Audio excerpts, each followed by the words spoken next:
Nous croyons, mon équipe et moi-même, nous croyons bien sûr avec les autorités que je n'ai pas citées, Gérard Cherpion et Daniel Gremier, parce qu'ils sont en face de moi et je les ai toujours un peu dans la tête et dans le cœur.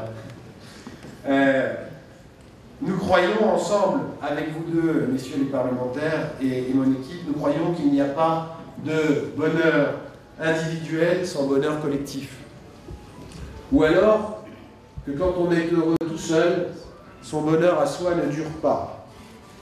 Et nous voyons, avec beaucoup d'inquiétude, les sondages qui, jour après jour, semaine après semaine, dans le monde dans lequel nous vivons, dans le pays où nous vivons, nous montrent que les Français ont confiance dans leur bonheur individuel, mais qu'ils ont des doutes sérieux et graves sur le bonheur du pays et sur le bonheur collectif. Cette situation-là, ce hiatus-là, il ne peut pas durer, il ne doit pas durer.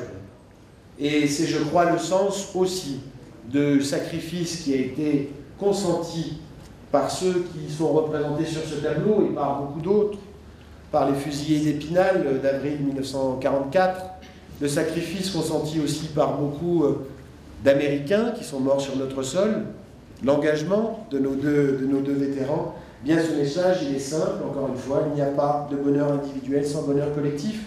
On ne peut pas être heureux seul dans sa petite maison si le pays ou si le monde et si le continent est malheureux. Je reprendrai volontiers à ce propos une parole fameuse, mais qui reste juste, de Kennedy.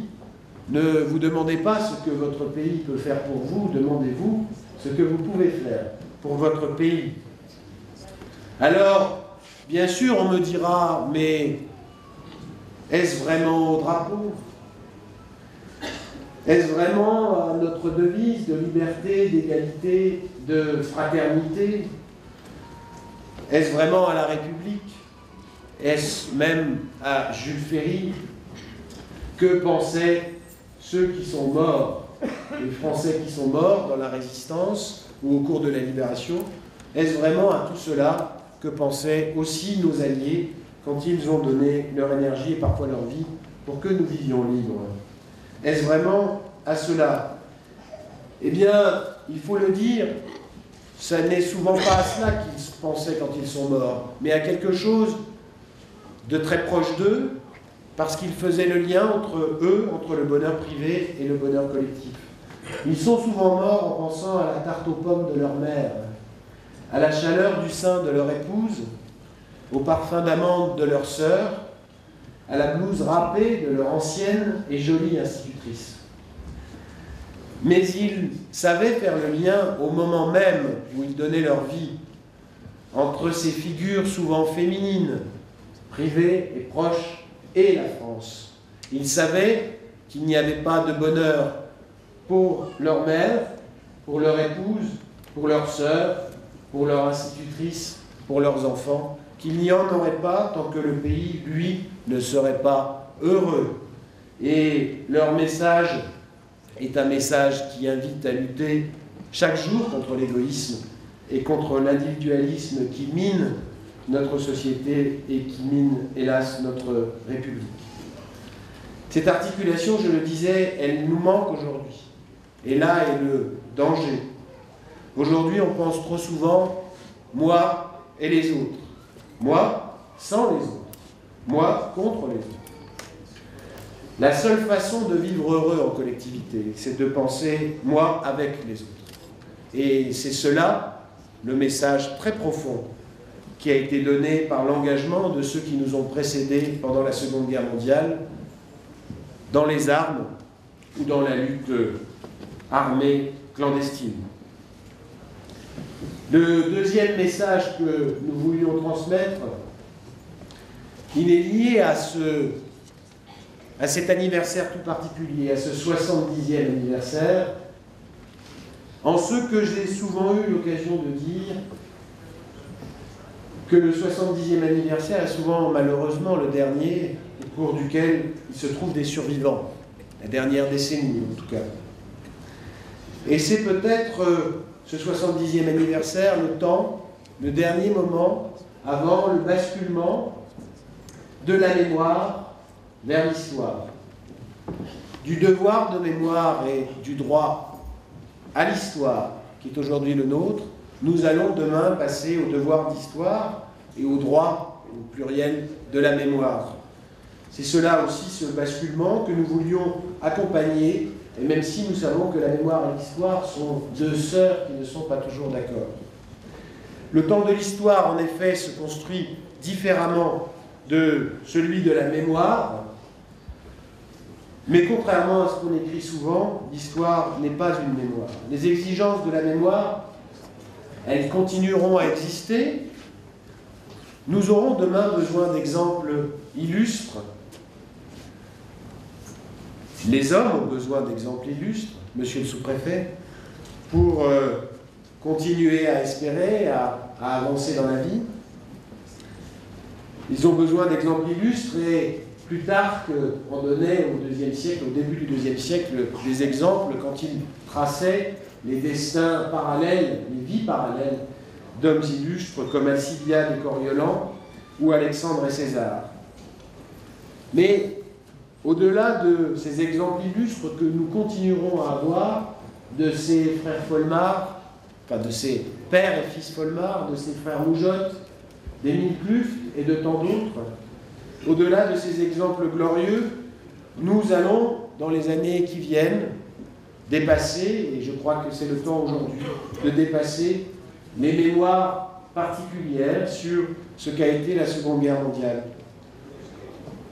Pendant des années, le bilan à tirer de cette guerre faisait l'objet de débats, voire de controverses. D'aucuns disaient de même, nous sommes le parti des 75 000 fusillés, les communistes, pour expliquer que la résistance était seulement de leur côté. D'autres disaient, les gaullistes, la France était unanimement résistante et gaulliste dès 1940. Et il n'est pas sûr que le général de Gaulle lui-même, quand il le disait, le croyait. Du moins pensait-il que dès 1940, il avait, à travers son initiative, traduit le sentiment profond du pays.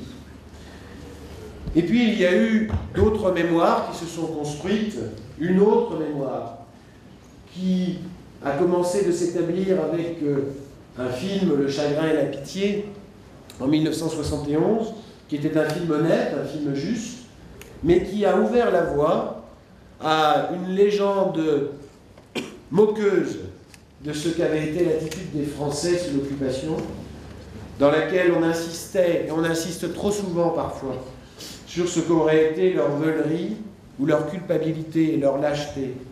Aujourd'hui, en ce 70e anniversaire, nous sommes à même de faire un meilleur équilibre entre la glorification unanimiste et nécessaire après un conflit qui existait dans les années 50 et la haine de soi qui mord trop souvent les cœurs français, alors que nous avons maintes et maintes raisons de croire en la France. Aujourd'hui, nous savons, oui, que beaucoup de Français, même si beaucoup sont restés passifs, étaient hostiles à l'occupant, profondément. Que leur hostilité à l'occupant a mis longtemps à recouvrir le sentiment qu'ils avaient à l'égard de l'État français, que d'aucuns même ont pu avoir un double jeu honnête, vendre, pour prendre un exemple dont j'ai entendu parler, vendre de l'essence aux Allemands et faire de la résistance, et que les trajectoires exemplaires comme celle de René Thalmann ou de René Adam sont rares, que souvent la réalité était plus grise, mais que les cœurs n'en étaient pas moins fermes et clairs. Oui, nous passons aujourd'hui à l'histoire. Le temps de la mémoire vivante va bientôt se refermer, mais le temps de l'histoire n'exclura pas la sensibilité, n'exclura pas l'attention, au contraire, à l'action des plus modestes. L'histoire a de ces humilités-là. quand nous écrivons l'histoire, nous n'oublions pas aussi de dire que d'aucuns, comme une femme que j'ai rencontrée à Raon-l'Étape l'an dernier, ont pu être déportés et connaître l'univers concentrationnaire tout simplement parce qu'ils avaient été dénoncés pour propos anti-allemands, sans que, dans la mémoire de cette dame, elle puisse se souvenir précisément de tels propos.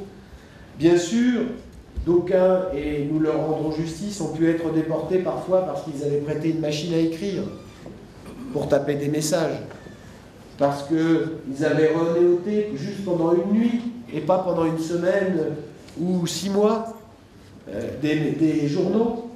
Oui, certains ont pu être déportés parce qu'ils avaient accueilli, comme la sœur de René Fonck, un parachutiste américain, ici représenté sur ce tableau. Beaucoup ont dû se dire, lors de leur arrestation, lors de leur déportation, quand parfois leur engagement était modeste et discret, et non moins sincère, « Ah, moi, je n'ai jamais eu beaucoup de chance. » Cette sensibilité-là, il faudra la voir en écrivant l'histoire, car j'abandonne un temps l'écharpe de mer pour dire que les meilleurs historiens sont ceux qui lisent des romans et qui savent écouter les témoins avec attention, qui savent ménager en eux-mêmes une part de disponibilité à la parole de l'autre et qui savent éprouver ce qu'ont vécu les autres dans le passé pour le reconstruire avec raison. Oui, nous aurons dans l'histoire à redire la camaraderie des camps, oui, nous aurons à enseigner, je salue la présence ici de plusieurs directeurs d'école, pas seulement du maire de Vandenaveline, oui, nous aurons à enseigner l'histoire avec justesse, puisque, comme le disait François Mitterrand en 1982, un peuple qui n'enseigne pas son histoire est un peuple qui perd son identité. Alors, mesdames et messieurs, cette histoire, comment l'enseignerons-nous? L'historien Antoine Pro disait « Une histoire, l'histoire des historiens, elle ne vaut que ce que valent les questions que posent les historiens. » Ces questions que les historiens poseront à propos de la Seconde Guerre mondiale, elles sont simples. Comment ont-ils eu ce courage? Comment ont-ils eu cette force de combattre? Qu'est-ce qui les a fait croire en l'espérance? Leurs raisons, elles sont évidemment insondables, mystérieuses, irréductibles à l'analyse, comme l'ultime innocence des cœurs généreux. Ces réponses, ces questions, elles n'appelleront pas de réponses définitives, mais elles appelleront la modestie de l'histoire avec de la sensibilité et avec de la raison. Le temps de la mémoire, je le disais, va bientôt s'effacer progressivement au profit du temps de l'histoire, mais je sais, car le sacrifice de notre ville a été grand, je sais, car la générosité de ses habitants, leur détermination à reconstruire une ville ruinée, brûlée, massacrée, je sais que le temps de l'histoire sera pour les résistants, pour les vétérans, pour ceux qui ont connu ces événements et qui peut-être dans quelques années ne seront plus parmi nous, ce temps de l'histoire sera celui de la justice, sans division, dans le rassemblement, de l'émotion et de l'attachement aux valeurs de liberté, d'égalité et de fraternité.